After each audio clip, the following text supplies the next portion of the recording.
তাহাজ্জুদের সালাত পড়ে আল্লাহর কাছে দোয়া করলেন, আল্লাহ আল্লাহুম্মা আইজ্জাল ইসলাম বিআহাব্বির রাজুলাইনি ইলাইক।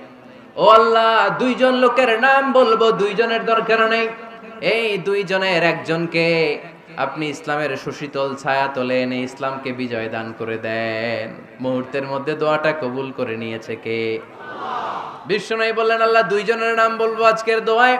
বিআবি জাহাল ইবনে হিশাম, হয়তো হিশামের বেটা আবু জাহেলকে আপনি ইসলামের ভিতরে নিয়ে আসেন, কিংবা ওমর ইবনুল খাত্তাব, খাত্তাবের বেটা ওমরকে আপনি ইসলামের ছায়া তলে নিয়ে আসেন। ওমরে ফারুকের জন্য দোয়াটা কবুল করে নিয়েছে কে?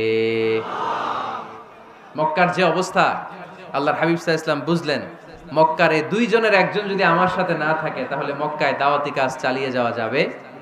আল্লাহরে বললেন, আল্লাহ বেশি চাই না, এই দুইজনের একজন, হয় আবু জাহেল নয় ওমর, হয় আবু জাহেল নয় ওমর। বিশ্বনবী যখন দোয়া করলেন, এই দোয়ার একটা ইমানি ধাক্কা, নুরানি ধাক্কা সাইয়েদনা ওমর ফারুকের হৃদয়কে স্পর্শ করে ফেলল। দোয়া ইজ লাইক এ মিসাইল। এই যে আমরা দোয়া করি, এটা মিসাইলের মতো। যুদ্ধে মিসাইল হামলা করে না? মিসাইল হামলা করার পরে এই মিসাইল লক্ষ্য বস্তুতে যে ভেদ করে, ঠিক কিনা? তেমনি দোয়ার মতো যদি আপনি দোয়া করতে পারেন, আপনি যেই জন্য দোয়া করেছেন ঠিক ওই জায়গায় যে আপনার দোয়া স্পর্শ করে। সুবহানাল্লাহ পড়বেন না?